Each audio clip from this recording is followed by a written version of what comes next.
Camera for Donnie. Go for Donnie. Sound for Donnie. Go for Donnie. Makeup for Donnie. Go for Donnie. What's up for Donnie? Go for Donnie. Grip apartment for Donnie. Go for Donnie. Wardrobe for Donnie. Go for Donnie. Talk for Donnie. Go for Donnie. Tuck, holy shitballs, man. It's so good to see you. I haven't seen you in like 12, 14, 10, 20, something like that years. At least a decade, for sure.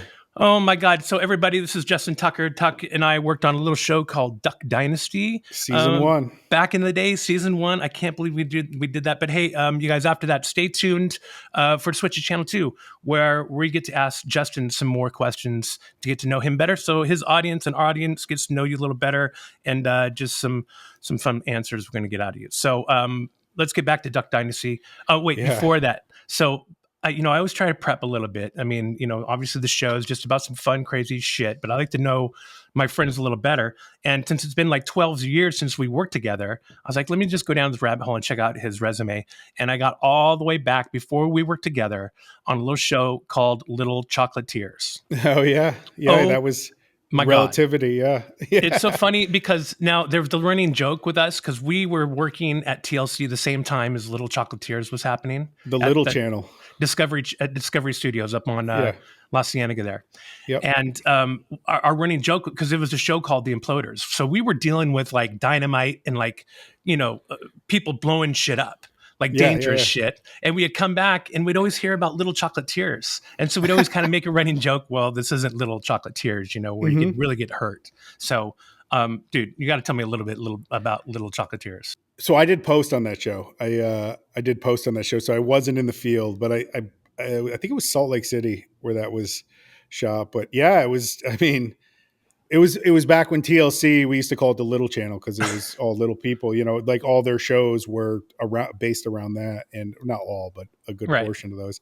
And I mean, it was a fun show. It was heavy process, making show, but also seeing them, be successful in their, in the candy world. But yeah, it was like real life Oompa Loompas. I know how politically correct that is, but I know.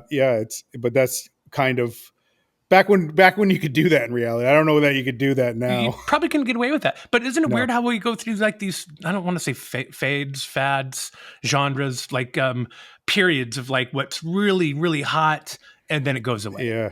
Kind of like the little Chocolatiers and little people doing random things. Like, there were a lot of shows. Absolutely. And I mean, even like what you brought up first is Duck. Like, how many shows did you work on after we did that said, we want it like Duck? Yep. You know what I mean? And it's like, well, you're never going to make that show with anybody else, So that was the big mistake, I think, on the network's part to try to recreate that. Since you brought it up, Duck, let's talk a little Duck. I mean, that was the first season. I mean, I don't think if I came in, I think I replaced someone, or I came in a little late. It was right after kind of we, if I'm saying this right, you guys shot some stuff and then kind of retooled some things and came back to reshoot it. And I think I came back during the reshooting portion of season 1. Yeah, season 1 was, a lot of growing pains in a first season show. Obviously, we we're trying to find our groove in that, and really make it the comedy that it was supposed to be. And, with a lot of help from, the whole team was great. Whoever was there, whenever they were there, everybody was great. And, huge support from LA with like Mike O'Dare and Colin, the editor, and it just really making it. But yeah, we were going through some growing pains in the first season and really trying to find its niche. But then I think when you came in, we had kind of retooled what we had a new focus, I think, for it. And you came in and I mean, it was a lot of fun. That show was one of my favorite shows that we ever did. So, were you there the day that, cause there's a lot of explosions in that show and they weren't exactly, to safety specifications. Well, at least on paper they were. Yeah. And, were you the day the network was on set and we were going to blow up that beaver dam? Yes. Like it was in the script to blow up the beaver dam. Yep. And, so the network's on set and our safety people are there, our pyro guys there, and this beaver dam was like 150, 200 feet long, and we were gonna, in the script it said blow it to smithereens. So that's a big explosion. So our pyro guy, I think he was missing fingers, and he's from Louisiana. We got got him at local guy. We got him at the Big Five down the street.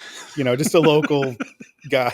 He reminded me of the guy from Tropic Thunder. Danny McBride's character. Yes, Danny McBride's character. Yeah, like missing an ear, no fingers. So that's all hyperbole with it. I don't know that that's true, but he reminded me of that. So, anyways, so the network's there, their first day on set, they hadn't been out yet. So they're there, and we're going to showcase this huge explosion and this great beat in the show that we're going to do where, Cy and Phil, the only way to get rid of a beaver dam is to blow it to smithereens. So we rigged the pyro guy rigged that thing with tannerite and whatever the heck else he put it in, and then strapped gasoline, 5-gallon gasoline containers to it, which you do because tannerite and things like that don't make fire, so you need some sort of propellant to make the flame. So we all line up, clear the walkie, do all the safety protocols, and then it's 3, 2, 1, and it goes boom, big boom. And so the protocol after that is to the only person who can clear it is the pyro guy. So he gets on the mic and goes, all clear. And so everybody starts moving in towards this thing. And then the second explosion happens. And it's bigger than the first, and a chunk. And because he's across the pond, and I see him walking towards it when it goes off. And I see this pink chunk go flying up into the sky and then come back down. And I thought it was him, but it was a chunk of the gas can that came back down. And the network exec walks up to me and she's like, "Was that supposed to happen?" I'm like, "Yeah, absolutely. Yeah. It's a chain reaction. One goes off, the next one goes off. We're good. We're good." So I looked over at production, you guys, and I was like, "We good?" And you're like, shit. Yeah. Oh my God. Nobody's hurt. We're good. But yeah, that's the type of stuff we were doing in the South on those days. But it was a fun day. I feel like shows back then, I don't say they were before risk assessment. I think a risk assessment was there. I think we just took it a little more maybe seriously. And followed after. It was looser. We would write the risk assessment for the insurance. Yeah. And, but then with the budgets the way they were in non-scripted television, you couldn't go get a high-end pyro guy who just got off the set of, Star Wars or something. You'd get, whoever was available for the $4,000 that you had available at the time. But the risk assessment, their due diligence was there, I think. But I think that, the money in cutting corners, not always, but sometimes you'd have little things like that. But luckily nobody was ever hurt. And, we did our best to stay on top of stuff like that. So I talk about, I showed up to set one day on Top Gear, and I ended up driving a car through a fireball, controlled like not just once, but twice. And you're just like, oh my God, the shit that we did. That's right. You did Top Gear. Yeah. So the American. Yeah, the American Top Gear. Yeah. US. That was a great show. Yeah, it was actually. Who was the other guy on that? Like he had a funny name. Rutledge. Actually, I was in development with him on a project with ABC Studios. It never got picked up, but he was a nice guy. He was a really nice guy. Wow, I literally just had him on the show. Oh, no kidding. Last week. Yeah, I'm editing it down. He's a good friend. So I got to know him, Tanner, Faust, and Adam Farrar, the other two hosts from Top Gear. And the shit that we did, just going back to risk assessment, was just, like you said, loose. I mean, it was kind of suggested, and like we would write it, like you said, for them. And they're like, okay, as long as you're going to adhere to this, everything's fine. Yep. 100%. Where I think they take a little more serious, these days. I don't think they ever really took into consideration application. Right. Because it was like on paper, it looks great. We had everybody in positions, but I think that helped because like you said, nobody really ever got hurt. We were in the right positions, but the stunt or the explosion was always a little bit different than you can write because, dealing with fire and danger and, the camera angle and everything you need might have to be done slightly different. But yeah, we had a little freedom. A lot of freedom. Oh my God, it's so different. It's so different. Yeah. So do you have maybe a favorite episode or a favorite time on Duck Dynasty down there in Monroe, Louisiana? Yeah, I think. I mean, I know you were a baller. It was great when I came there to see you rolling around in your ride. I mean, you didn't stick out like anything different in Monroe, Louisiana either. Yeah, right. The production company wanted me to bring that down to put it, because that was the whole, in the first season, that was part of kind of the finding that show's voice and what they were. And, it went, the network, was wanted to find it too. So there was different iterations of like, we want them to be super like bougie in the swamp, like a Kardashians down there. So they want them to drive, G-Wagons and Maseratis and things like that. So I had a car, so I shipped it down there for them to use. So yeah, like you said, it stuck out like a sore thumb. But I think what we all realized really quickly is, a rich redneck drives a jacked up truck, right? He puts $100,000 into a pickup truck, not into a G-Wagon, not into buying a car like that. So that's how, and I think the people down there kind of knew, but, I think it was a learning, you have powers that be. And when you're doing any show, so they have a vision of what, the buyers have a vision of what they want. So you try it. And I think those were part of the growing pains, but,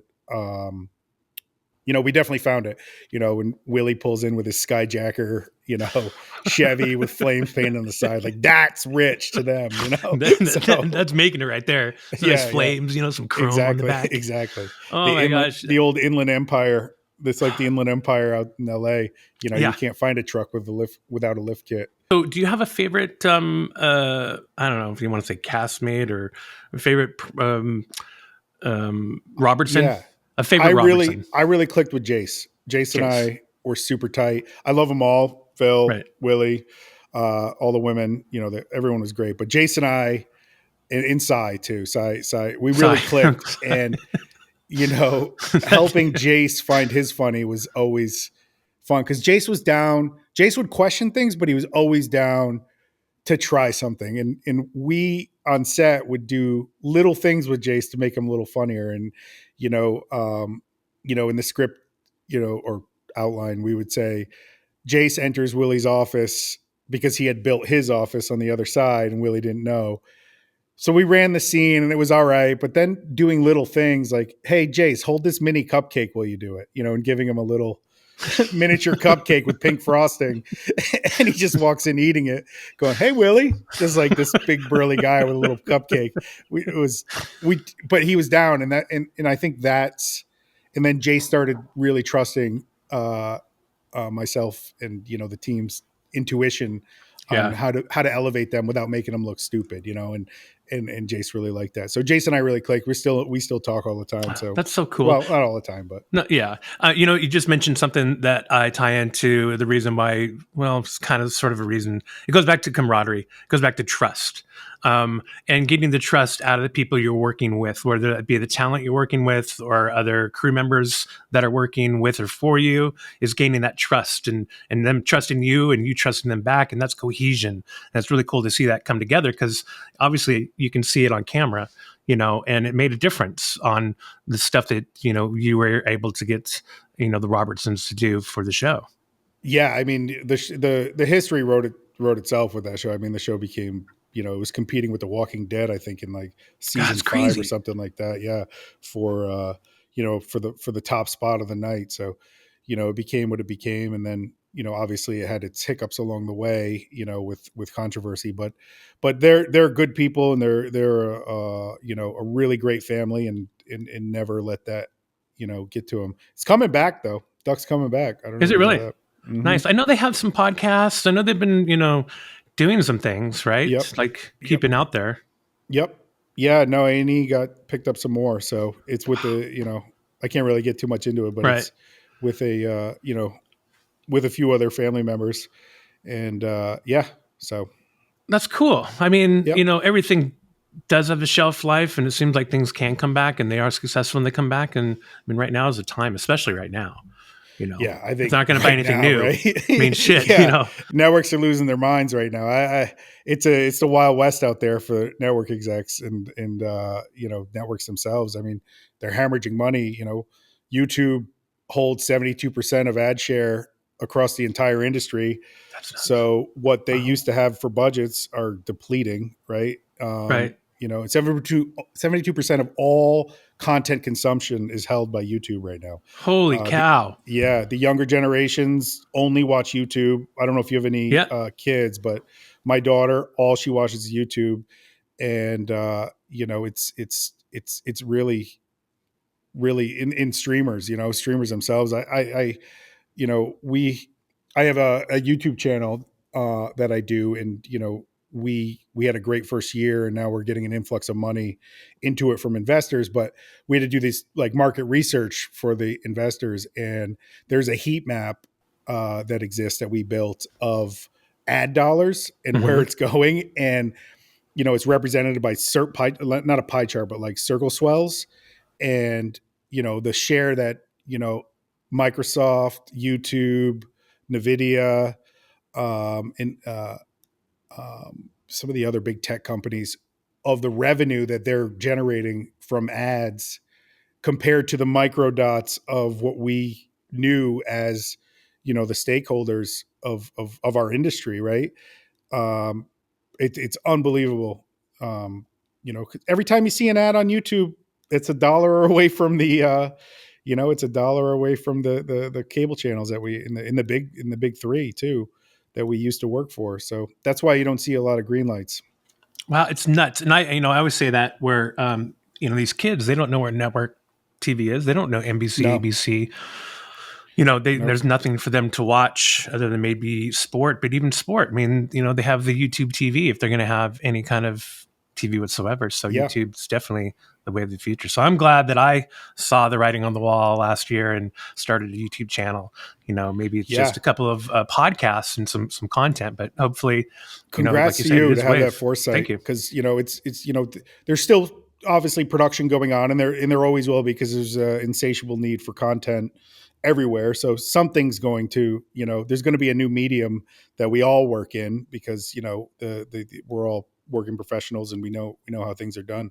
But seeing that early, like I was saying right before we had gotten started, I had 6 years ago, I had started a YouTube channel, multiple YouTube channels for podcasting, and podcasting, it's great. It's great, but it's kind of to me, it was kind of you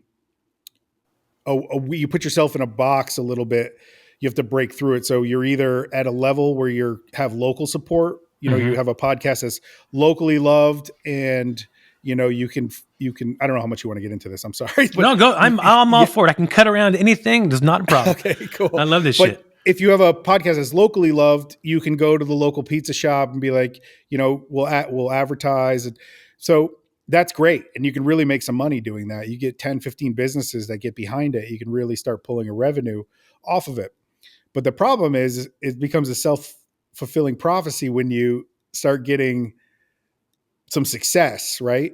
And you're not quite at this, you become a YouTube partner or a Facebook partner, and you're able to earn revenue, but it's not quite big enough to attract the blue chip sponsors, the big, Nikes and the big sponsors. So but then you lose the local, because if your podcast is being watched in the middle of the country or in LA or wherever, and you're doing it out of, Connecticut, the local pizza shop's like, well, what value is it for me if, I'm giving you money and nobody's listening to it from the area? It's all in these bigger markets. So it becomes a lot of work. But if you have a single podcast and you're getting some traction, I just tell everybody, just keep doing it. Because if you just keep doing it, you stay in people's faces, you make the shorts, you're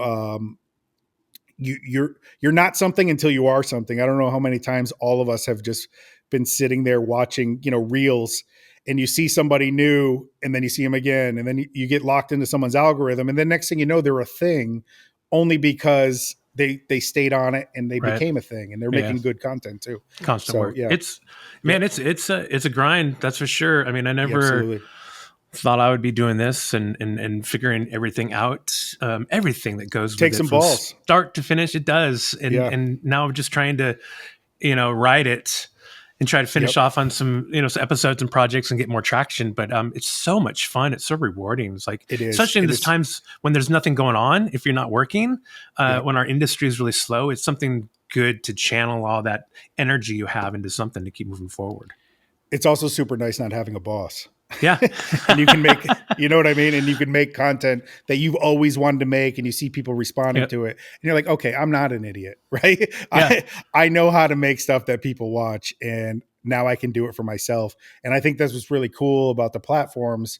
Everyone has a voice now, and, whatever you want to say on it, whether you're a right-wing politician or a left-wing or you want to talk about anything you want to talk about, there's an audience for it. If you just do it good and you do it, you make good content and you just stay on it, Yeah, I like it. It's fun. I mean, it's fun having a platform and somewhere to share some content and some fun things. And I mean, I Some never interaction. thought. Yeah, I never would have thought I would have done this at all. But now to be doing it, it's fun. It's fun to do things. It's rewarding. It's challenging.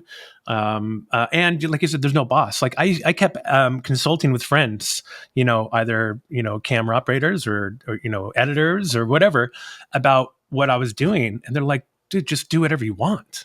Like we don't know. I don't have any guidance to give you. It's like you're doing fine. Just do whatever you want."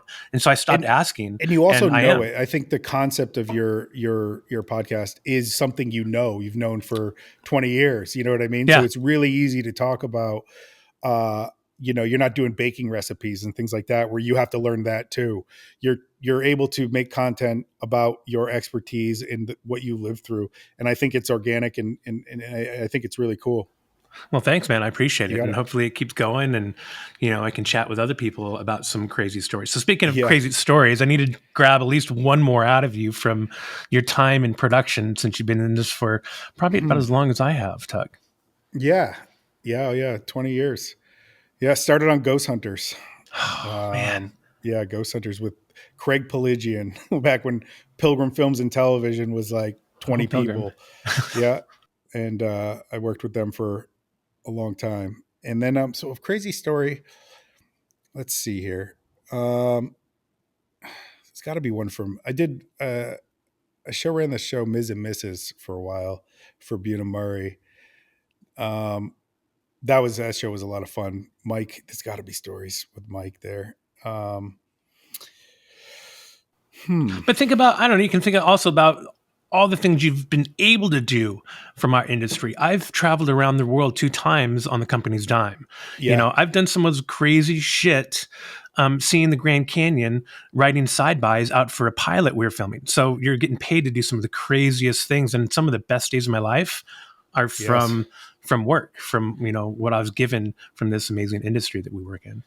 Same here. I actually did a show for Pilgrim called In Harm's Way, and it was about the 10 most dangerous jobs around the world, right? Wow. So it was basically, Craig, being the genius that he is, he basically sold 10 pilots.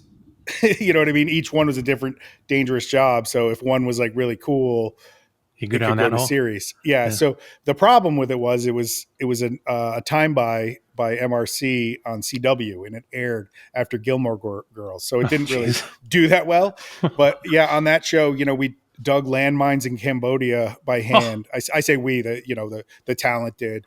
Freaking crazy. South man. Africa live animal capture, war photographer in Israel, in the Gaza Strip, test pilots, crazy test pilots, hurricane hunters, guys who fly through hurricanes to get up to the minute, that the Weather Channel uses, right. The up to the minute weather reports. They drop these things inside called SONs inside of the hurricane. So we did that. The, bull riding, what else? Coast Guard, Alaskan Coast Guard rescue. So around the world, like you said, on the company's dime. It was really cool. And when they did that show, I was like 25 years old, 26 years old, and it was just an amazing experience for sure. You have much more energy when you're younger. I remember, Oh yeah, like Colombia, we did this cooking show. I'm forgetting the name of it. And it took us to Colombia, Bogota, and we were out in the savannah in Colombia. And one, I saw the coolest moonrise I've ever seen in my life. It was ginormous and it was like just there. I mean, no camera could to do it, at least that I had. And then we also got to do when everyone else fucked off after we packed up all the gear. Of course, you always get to stay an extra day. And so they're like, "Hey, do you want to do a morning a horseback ride around the reserve?" And I'm like, "Hells yeah!"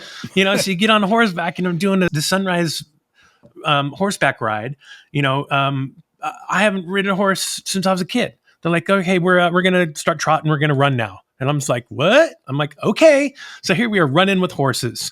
We go to a water crossing. They're like, "We're going to cross the water. Don't worry. There's only some, caiman and, capybara in there. Nothing. And I'm just like, what? So we're up to our knee, or actually our waist in water riding horses. I'm like, it's just crazy. And you think back of some of the really amazing times that you get paid to go and do and tag on to, have some fun. That's why I tell people I've had every job in the world, from kicking down doors in Miami with bounty hunters to, making chocolate with little people. It's definitely, I grew up in the industry. I started when I was 19, and I came up through, it's all I know is how to make content. And that's what we were doing. We were just making content back then, what eventually has become what people are consuming in a much more watered down version on YouTube. It got too shiny, I think, on the cable channels. It got way too shiny. Yeah. That's another good thing about YouTube is it's really forgiving.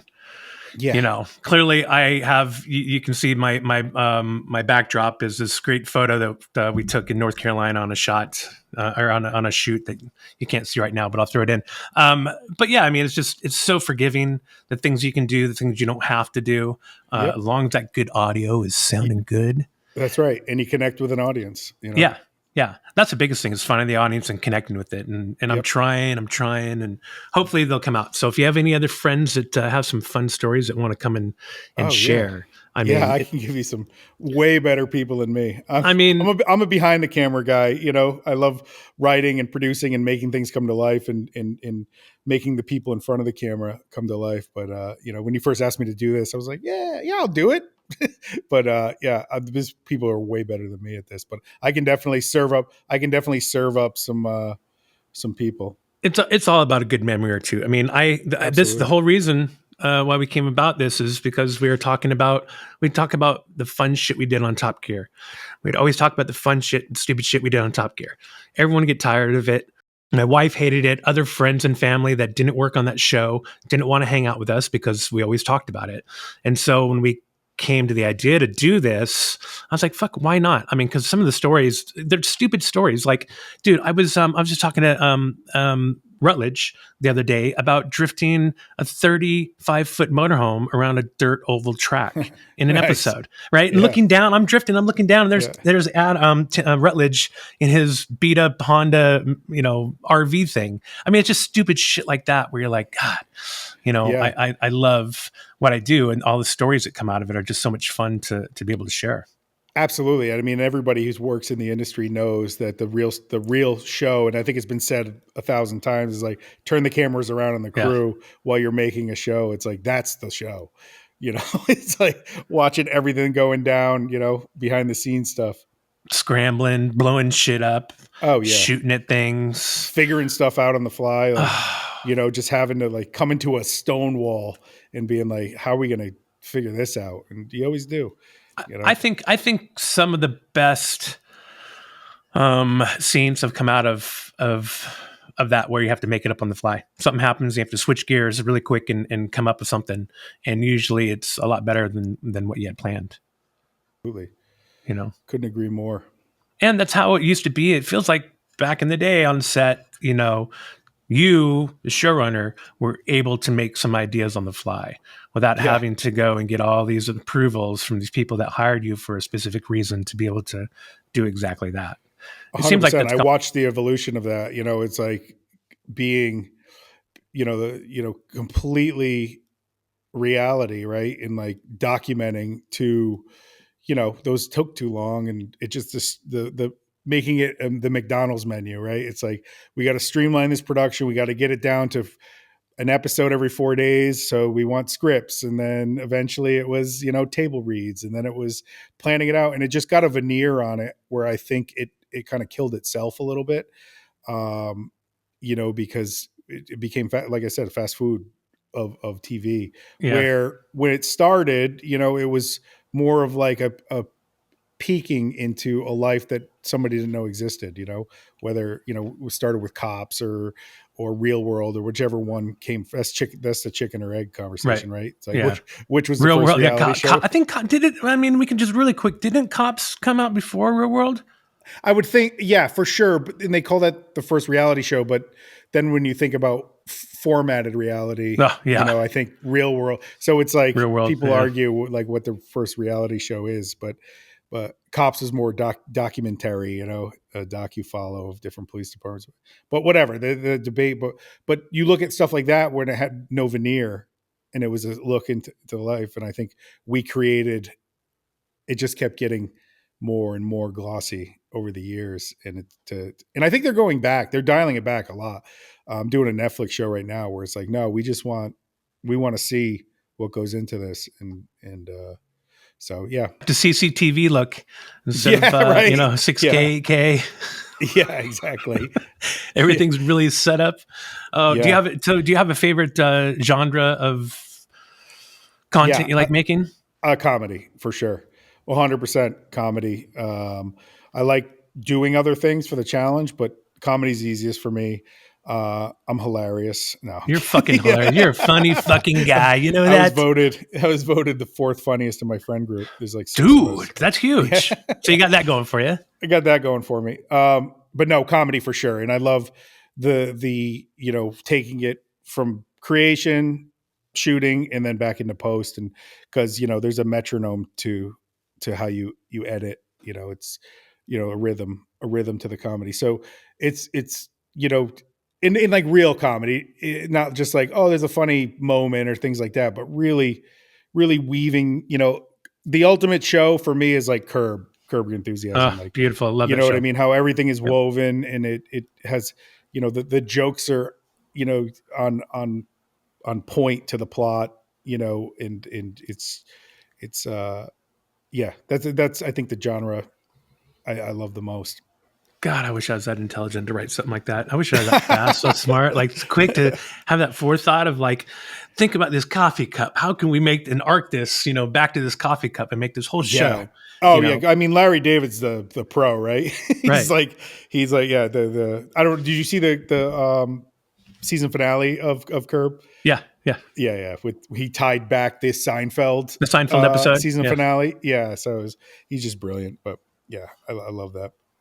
Well, I can't thank you enough for coming on, guys. Dude, don't forget for having me. Hey, but don't forget, you can check out my website at gofordonny.com. And on that website, I have fun videos and some photos. And, we also have some swag, as you may have seen on my coffee cup. We also have other little stickers, nice Those will look good on a Pelican. Right, exactly. Pelican case, Go for Donny ones there. We also have some hoodies, there. I mean, you should have a guest sticker for guests only, who've been on your show, and then that'll spread on set and be like, oh, you were a guest on that? You were a guest on that? You got to watch this. And you know what I mean? Anything you can spark interest or conversation about will drive, you know what I mean? Every guest that comes on gets a special one that only guests get.